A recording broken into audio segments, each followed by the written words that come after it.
Good afternoon, everyone, and thank you for joining us at another one of our CannaBusiness Town Hall series. Today, we're going to talk about workforce development, which is obviously a topic important to many companies today. It's how do we find the talent and keep the talent? But today, specifically talking about the cannabis industry for hiring and retaining talent. I do want to make sure and point out, if you look in the chat box, Marianne has put the website link to our chamber website for you to see previous CannaBusiness programming. And in fact, this program will be posted tomorrow, so you'll be able to also direct people to it who might not have been able to have participated today. So we've got a really great lineup of people today, great speaker, and a really great panel. I'll introduce the panel later. Let me, for right now, though, I need to give a very, very special thank you to Plunkett Cooney, because they are our sponsor for all of the CannaBusiness series and making that possible. So here to make a few remarks on behalf of Plunkett Cooney is Laura Dinan, and she's a senior attorney with Plunkett Cooney. Laura? Thank you, Tammy. Good afternoon, everybody. We're happy to have you here today. As Tammy just said, my name is Laura Dinan. I'm an attorney with Plunkett Cooney in the Petoskey office. Plunkett Cooney has a practice group that specializes in the legal needs of the cannabis business. My particular expertise is employment law, which is why I'm on the panel today. As you know, the marijuana industry is one of the fastest growing industries in the country. Click on Detroit recently reported that Michigan doubled the number of cannabis jobs in 2020. There are now in Michigan the same amount of legal cannabis workers as there are auto mechanics. Interesting comparison. LeafFly website released its 2021 jobs report and noted that the U.S. added about 77,000 full-time jobs in the cannabis industry for a total of 321,000 full-time jobs in the U.S. Nationwide, there are more legal cannabis workers than electrical engineers, EMTs, or paramedics, and more than twice as many legal cannabis workers than dentists. Again, another interesting comparison, but everybody has a dentist down the street, so it's pretty amazing the growth in the industry. Michigan is among the top 10 states in terms of jobs and in jobs added. Michigan has a total now of 18,078 legal cannabis jobs. And another thing to be aware of with all of that rapid growth, first of all, rapid growth means rapid hiring, and that's why all of you are on this seminar today to try to find out how best to do that and maintain those employees. But there's another interesting side growth. I don't know if you'd call it a business or an industry, but one thing to be aware of is that unionization is running rampant in some areas of the country in this industry. So it's something to be aware of while you are trying to keep these employees happy. Be aware that that movement is out there. In the past year, workers in Rhode Island, California, Washington, D.C., Massachusetts, Pennsylvania, New Jersey, and now Illinois have voted in unions. So just something to be aware of as you rapidly hire and meet all the challenges of being an employer that people want to stay with. And thanks a lot for joining us today. And we hope we have an interesting program for you. Thank you very much, Laura. We appreciate your comments. So next I want to introduce our speaker. We'll have a speaker for about 10 minutes, and then we'll bring in the rest of the panel for some Q&A.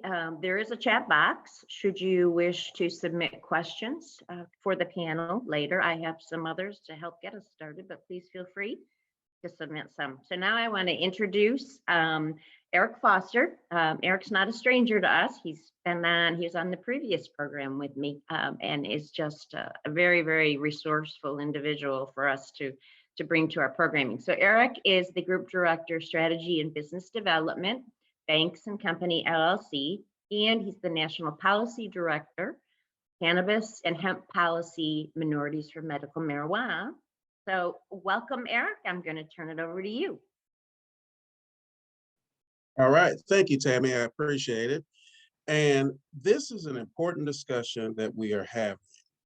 Workforce development, diversity of workforce, skills training, opportunities for displaced workers from other commercial industries all intersect with this particular market.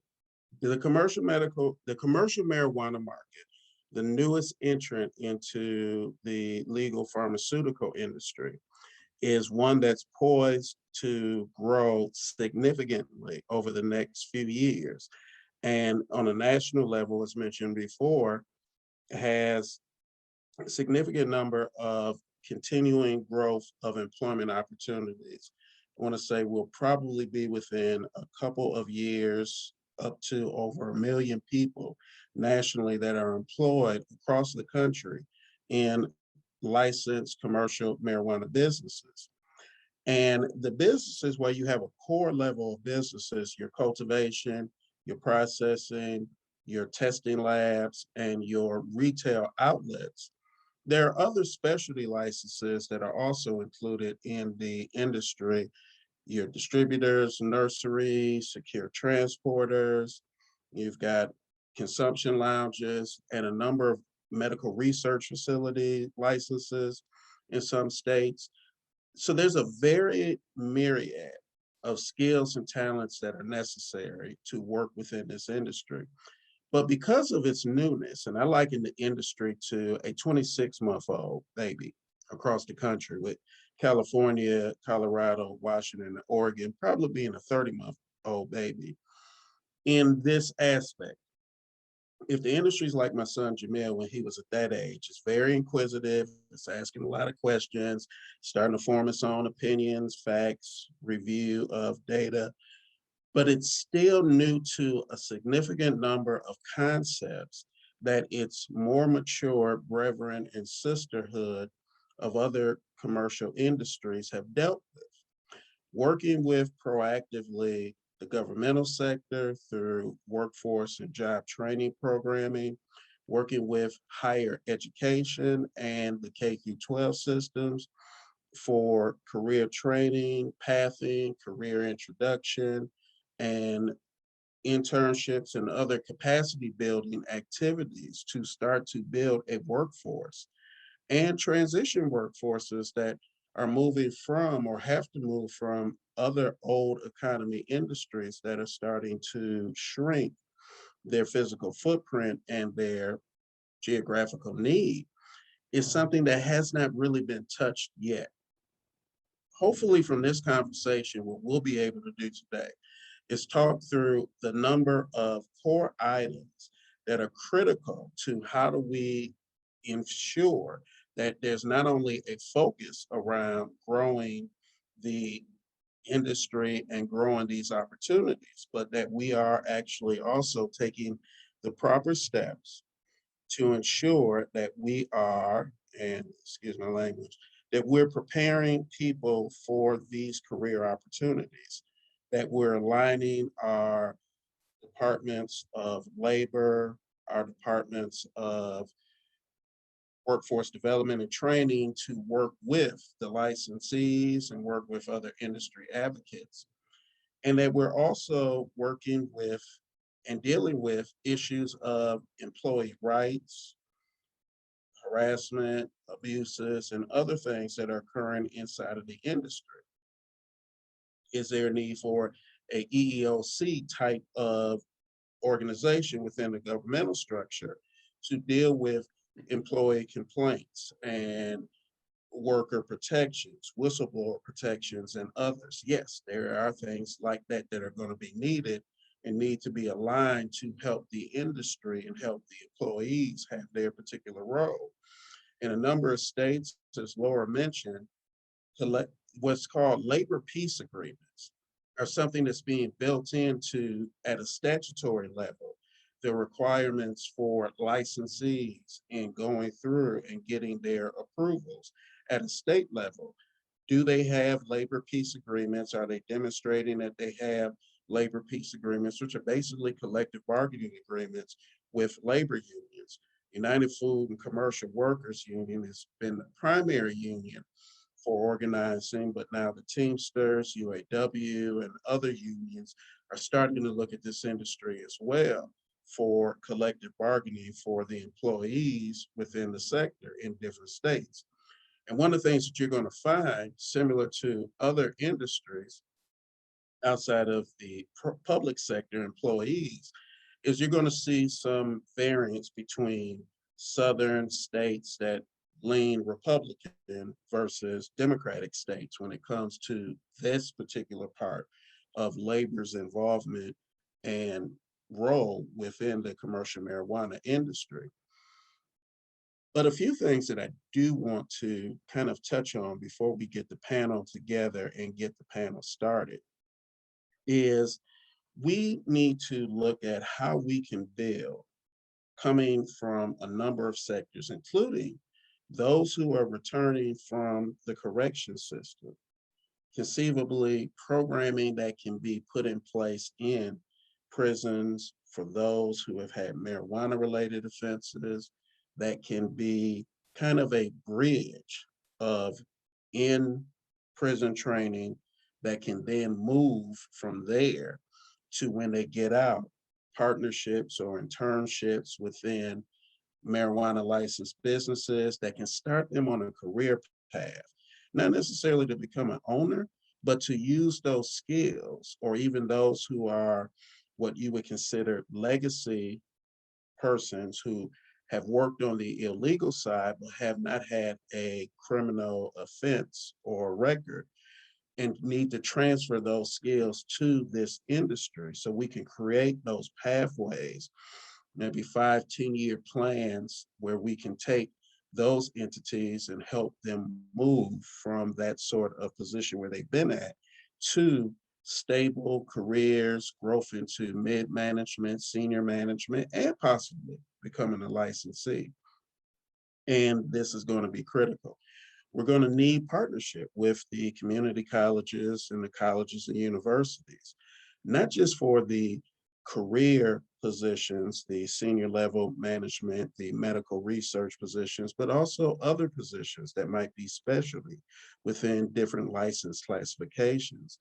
And we're going to need the workforce development agencies. We're going to need government to be partners, be it at the local level, at the county level, and at state level, to ensure that there's training, but then there's also places for employees to go to when they're having issues that need investigation. If we work together collectively, we'll have an opportunity to create a strong, viable pathway that sustains and creates real careers and increases the earnings and livelihood of individuals who might not have had those similar opportunities in other more mature industries. So this is going to be a fun discussion with experts in this area that have worked in how do we get people and get programming set up so that we can move people into these careers and that they can grow the mobility to move into management level positions or branch out into potentially ownership opportunities down the road, not immediately, but down the road. So with that, I'm going to wrap up and shift back to Tammy so that we can bring in our panelists, which I'll be a part of, and we can continue this conversation. Eric, thank you very much. That was a really great overview to talk about a lot of the issues we currently have right now, especially as it impacts workforce development directly in the marijuana business. Let me bring in the rest of the panel now. So we have Simone Casson. Simone is an insurance agent with Canas Capital, and she's the chapter president of the Michigan Minorities for Medical Marijuana. We also have Laura, who I introduced earlier, Laura Dinan, representing Plunkett Cooney. We have Eric Foster, who you have also already met. And then we have Matt Hoffman, who is chairman of our cannabis. So welcome to our panel. Yeah, thanks for having me. Absolutely. So I want to start off. There's a lot that Eric just covered there, and then there's some things that I want to ask some of each of you who have some specialty areas. But Matt, let's start with you. You had mentioned that you could share things that you are hearing from the job seekers directly. Yeah, thanks for having me, and I'm happy to share my insights. So I'm Matt Hoffman, and I chair an organization called Our Cannabis, and we're the first and only nonprofit of our kind in the world that teaches soft skills, that does resume rewrites, and teaches practical interview tips, tricks, and techniques. And so we deal with job seekers at a global level, and we focus on having a local impact. And the advice that I could give to you as employers is start an internship program. If you haven't thought about it, do it. We get a tremendous amount of interest from would-be graduates or people that are just graduating that need to fulfill that requirement for their graduation. And it's a great way to get fresh, young ideas into your business. And so I recommend that. The next thing is upward mobility. People want to know that they can start somewhere, anywhere, and they can develop a career. Because as Eric mentioned, there'll be over 1 million jobs in the cannabis field within a decade. And people want to know that they have the chance to develop a profession. Health insurance is a big thing. Provide health insurance. I know it's expensive, and that's why Simona's here, because she can talk to you about different options. But employees want to know that health insurance is going to be offered, if not immediately, but down the road. Have a conversation with your staff and say, hey guys, we burn the midnight oil. We are financially at the end of our runway. Can you work with us? The more candid and transparent you are with the people that you're onboarding, the stronger relationship you're going to have, which leads me to my next point, in that listen to your staff. They're the ones in the day-to-day operations, and they'll give you tips and tricks and ideas that'll make their life easier, which will make them like you more, and that'll economize your business. So one of the biggest issues and advice that I have for you is stop hunting for unicorns. Stop looking for people that have 20 years of experience and master's degrees in cannabis studies. They don't exist, and if they do, they're already working in the industry. Hire for mindsets, hire for attitudes, and hire for cultural fits, and give people an opportunity to get into the field. So I'm going to put it down there, and we can dive into any more specific questions you have as we go forward. So thank you for the time. Well, thank you, Matt.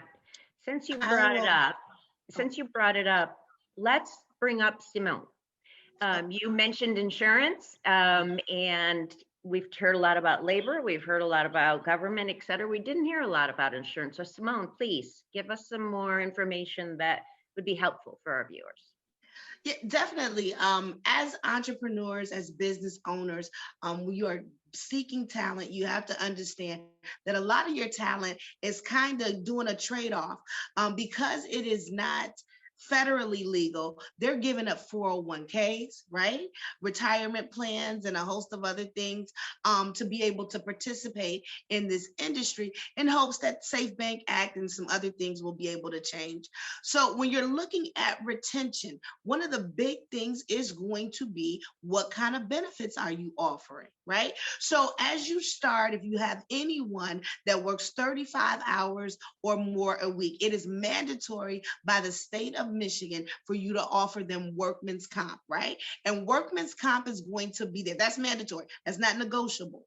So workman's comp is going to be there if they were to ever get injured during the job. Workman's comp kicks in for their loss of wages. But in addition to that, you have to make sure that you're allowing for health care, right? So that they can be able to take care of their families. And so we actually have full benefits at Candace Capital, Blue Cross Blue Shield, and we have some of the top products that we can be able to offer your employees. And then last but not least, all of these different perks. So when I looked at this industry and we wanted to really become like the State Farm of what cannabis coverage was, I wanted to be able to offer a full suite of products. So in addition to the health insurance that we offer and everything else, we also have what we call supplemental insurance, for which is a discounted insurance. So your cannabis company, or you can even offer it to your employees, where if they sign up with us, pay $19.99 a month, they can go to cannabis dispense to retailers and they can receive up to 50% off of their purchase. Now that's a big win, right? Because you get a discount, you get a car, you're able to do those things and get a discount. All of these things add to the relationship building and being able to retain your talent, right? Because the more things that they have, their benefits and on top of their salary, then the more likelihood that they're going to be able, that they'll consider to stay with your company, right? So we Right. are losing a little bit on maybe retirement plans. We're looking as Candace Capital, we're looking to be able to hopefully solve some of those things with ESOPs and employment. And we're working with the Corporations and Securities Licensing Bureau of Michigan. And so that's something that we will probably have down the road. But as it stands now, the more benefits that you're able to offer the employees, the better it will be and the easier it will be for you to retain great talent. Great. Thank you so much, Simone.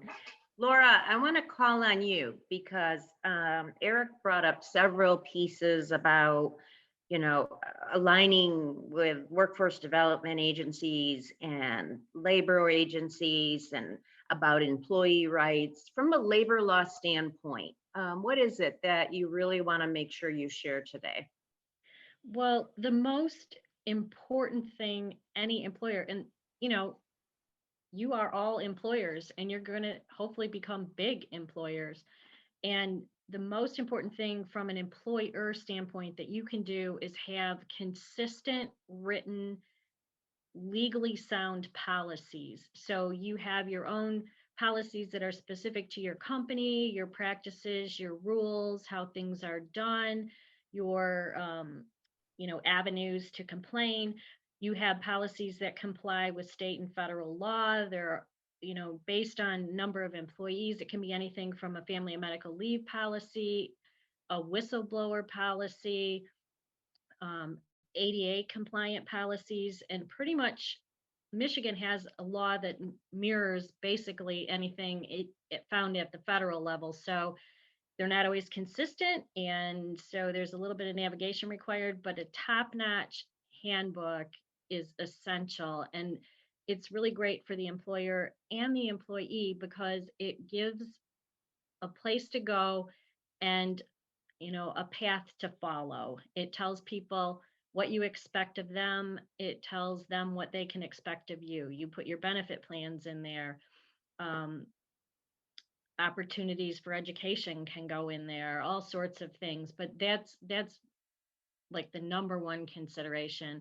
And other things, this might come up later, but you can put things like confidentiality policies and have your employees sign an associated confidentiality agreement. You can have non-compete language in your handbook and then have an associated agreement where if someone leaves, they are forbidden from competing directly against you for a period of time. So those kinds of things all tie in to your ability to retain and prevent your secrets from leaving your company. Great, thank you. I'll open this up, probably Matt or Eric, you may want to touch on this, but can you talk about what employment skills from other industries are easily transferable to jobs in the commercial marijuana industry? Yeah, I'll take that, Eric. So what we're seeing right now, and it's cyclic. A few months ago, it was associate general managers and general managers, meaning if you manage an Arby's or a restaurant, those are directly translatable skills. And what we're seeing right now, the cycle we're in, is because the job market is so hot in cannabis, hiring managers and HR positions, recruiters are the number one job in cannabis currently, and they have been for the last 3 weeks. And that's a directly translatable skill. Human resources in a traditional industry is pretty much human resources in cannabis. Um, when we think about some of the more well-known positions, you could go as a barista, bartender, anybody that works in food service, and go into entry-level bud tending. It's just a different commodity. When we think about some of the hard sciences, it's the same equipment, it's the same scientific process, it's just cannabis. So there are a ton, there are more than we have time to list, positions to where it's just directly translatable. You just put the word cannabis in front of the job description and it's a cannabis job description. Really what we should look for is attitudes and mindsets and willingness to pitch in and enthusiasm. That will tell you more about somebody than anything, and the flexibility. And so whatever skills somebody has, they can bring into the cannabis industry. And we're seeing PhDs, we're seeing every age, walk, talk, color, creed, education level, and background getting into the cannabis space, which is fantastic because many hands make light work, and there's a ton of work to do in the industry. Great, thank you. Eric, I'll pose this next question to you. So we're seeing more colleges and universities across the country offering cannabis-focused educational courses, curriculum.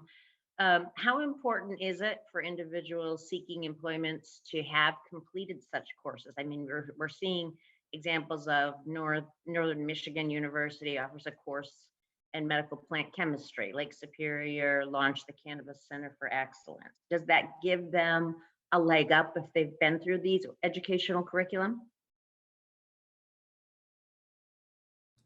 You're muted, Eric. All right, they have me frozen on mute to be able to unmute. So yes, a couple things. One, it does help, and we need more of that sort of curriculum-based programming for the cultivation side, but also for the testing lab side, for the logistics with secure transporters, because that is logistics, shipping, delivery, those model skill sets, but also even management and marketing on the retail side. So we do need more, but those are good starts. We need more of the universities to work with the industry and work with people in that. One thing I wanted to add to what Matt was saying, and one thing I forgot to mention when I was talking earlier. So to what Matt was saying, another area that's transferable is skills from the automotive industry, such as process engineering, operational engineering, plant management, because basically a cultivation facility is a manufacturing plant. You are running plants through the assembly line. You have them at different stages, depending upon your plant count. If you're growing to an optimal level, you are cycling in plants to start on the assembly line as you're cycling off plants that roll off the production line and are ready for the next stage of sale, and all of the components in between. So those are skills coming from automotive or furniture manufacturing or other industries that are critical. And then two, I wanted to say, and it's not in Michigan, but there are other states like Connecticut, Georgia, as an example, Florida, Illinois, that are at statutory level requiring not just employment plans for training and continuing education, but benefits. So Illinois, for example, they require that you have proof of health plans, educational benefits, retirement benefits, as well as the labor agreement.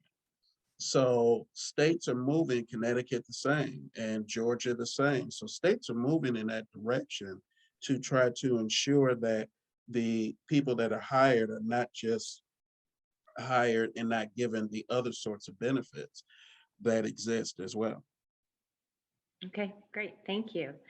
Laura, when you had your opening remarks, you talked about how um, unionization is underway in the industry. I have a son who works in the industry in New York, and they are a unionized workforce. Can you talk a little bit more about that? About, Eric was talking about labor peace agreement and organizing rights. What Michigan is not, if I'm correct yet, unionized. What do we need to be prepared here for those in the industry when it is finally here? Well, labor law in general is very rule driven and case driven, if you will. So the um, each business should have an ear to the ground. It's not something that you should address your employees about whether to do it or not to do it, but you should, if you start hearing rumblings, the first thing you should do is call a labor lawyer, because there are very um, explicit things you can and cannot do at the start of a union organizing drive. And it can be, you can get an unfair labor charge with a very casual comment that's not, you might not even be anti-union or trying to keep them out of your workplace, but if a comment could be taken the wrong way, you are behind the eight ball right from the start. So keep your ear to the ground, know your employees. The best way to stay non-union is to have a happy workforce. So the benefits that Simone was talking about, the things that Eric was talking about, and Matt, education, engage with them, interact, know your employees, keep them happy, which obviously you're not going to be able to honor everything they want. But if overall you're a nice workplace, they like coming to work, they like working for you, you're probably not going to have an issue. But if you do, call a labor lawyer, because you want to start out right from the start on the right track. Great. Thank you, Laura. So for this next question, I'll let whoever might like, or maybe others you may want to add to. But what could or should state, county, and municipal workforce development agencies do to create programs to support training and the hiring of displaced workers into the commercial marijuana industry? Oh, I'll jump in on that. We need to follow what Alaska has done or what California has done and earmark dollars for funds. And this is very self-serving, it's convenient, but for organizations like our cannabis, nonprofit organizations, workforce development organizations, because there's a serious lack of resources. And as the only resource, we are inundated with people and have been for years. We simply do not have the capacity to lift an entire workforce on our own. So it's imperative for state agencies to create funds for workforce development organizations, or to partner in a meaningful way and make those services more available to the workforce. If I can add to that too, it's going to be critical to have the state, county, and local agencies step in and become the certifiers and the governing authorities, if you will, for the organizations that they may partner with or doing the programming themselves. Because you have a lot of fly-by-night shops that are setting up and giving so-called certifications, which aren't worth the paper that they're printed on. And they're charging people money to go through these programs. It is a waste. It's taking advantage of people who have skills that could be of use in the industry, but are economically challenged and don't have that capital to waste on a fake training program.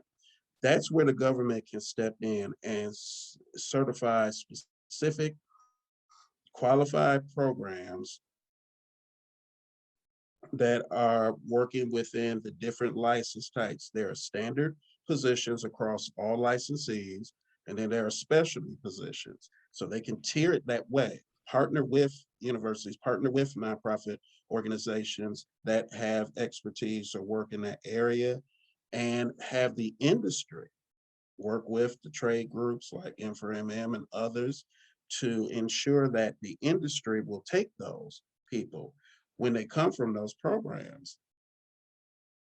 Well, and just to build on that, I see that quite a bit. People come and they say, "Hey, Matt, I've got this certificate," and I go, "Cool, uh, good." What that tells me is that you've put the effort in and that you're serious about a cannabis career, and I love that. But do the employers care? Maybe employer A does, but maybe employer B doesn't, and maybe employer C is opposed to that training. And I see it on the most driven and ambitious job seekers, who are the people that I love the most.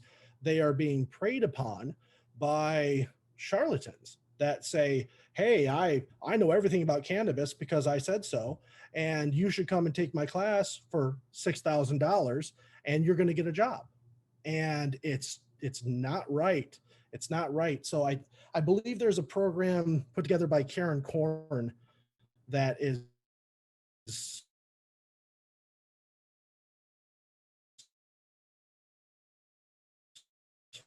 or something like that. No, there isn't. There is not. No, there isn't. Really? That would take in some legislation and some other things. So there is nothing that's certified by the state of Michigan.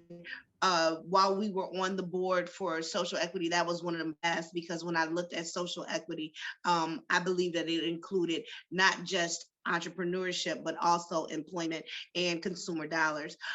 We could Illinois has taken a lesson from this issue, which is, creating vendor pathways where there were mandatory licensings or certifications for anyone who touched the plant, right?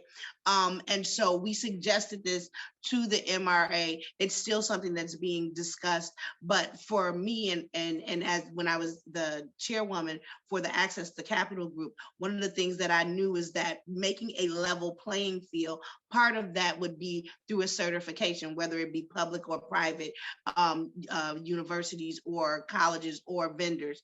And at that point, there would be required vending license. And so it would be the same thing as if you're a barber, then you have a barber certificate. These hours would include sanitation, transportation, retail, whatever it is that's pointed out that we've decided, and then they would be able to offer that. But that not only creates a fair market wage area, but in addition to that, it also gets rid of a lot of shrinkage. We have to understand that the businesses are businesses. And if they are investing 9 months, 10 months into an employee to be able to get out and be able to utilize and utilize these skills, of course, they're going to ask for non-competes. This is a business. And so if we want to create a level playing field, one, we have to be able to all speak the same language. I agree with everybody that yes, there should be a form of education that would be able to do two things. It would create a fair market for the commodity, right? Because we have less shrinkage. In addition to that, it also creates a level playing field for the individuals that are actually going out for the jobs. Okay, thank you, Simone. Very helpful. We've only got about 6 minutes left. So what I want to do is, I still have an awful lot of questions, but what I'd rather do is give you each about 1.5 minutes to bring up something that hasn't come up that you think is really, really important to share for folks to hear today. I had a lot of questions just focused on workforce development, but you're hitting so many other issues that you've got so much to share. So let me first start with you, Laura. All right, I think that I've sort of covered it, but I think that your policies and your interaction with your employees are the keys to growing your business successfully. Matt and Eric have had great ideas on how to find those employees. And once you do, you start right from the onboarding process. You have good job descriptions, you explain them, you go through your handbook, you have the handbook and trainings in place, and you kick it off, with a great relationship from the beginning. And you should be able to have a long fruitful relationship with those employees and not have them running for the door if you can do all those things. And I wish everyone luck doing that. Thank you, Laura. Eric. Thank you, Tammy. So two things real quick. One, the fact, and Simone made great points regarding where the state needs to be more proactive in this particular area with additional agencies working with the MRA like Leo. But there's predatory employment practices that are taking place as well that need to be regulated. Once again, we always tell anybody that wants to come in that says, well, why are all these regulations at a local level or state level on us versus other industries? Well, you're the newest legal entrant into the pharmaceutical market. You have to prove the concept that this is not going to be a bad acting industry. So it's going to be for the next 10 to 15 years. Get over it, suck it up, buttercup, and accept that these are the rules. And there's going to be extra regulation, but work within that. And so we do need to ensure that there are EEOC type structures that can invest or employment practices, which will hurt workers and hurt the perception of the industry. And then the last thing is a number of municipalities, including ones that we've worked with, have put into their local ordinances hiring goals for the licensees. And licensees are telling communities, well, we're struggling with hiring and finding people. We need those municipalities that are putting those programs in their ordinance in place to be proactive, help find the people, do that so that way there's no excuse of, well, we can't find people from your community. No, there's Right. people in the community. Right. Okay, thank you, Eric. Simone and Matt, you each have about a minute and a half. So Simone, you want to go first? Yep, I'll take it. So I'm going to save everybody some money because that's kind of what I do.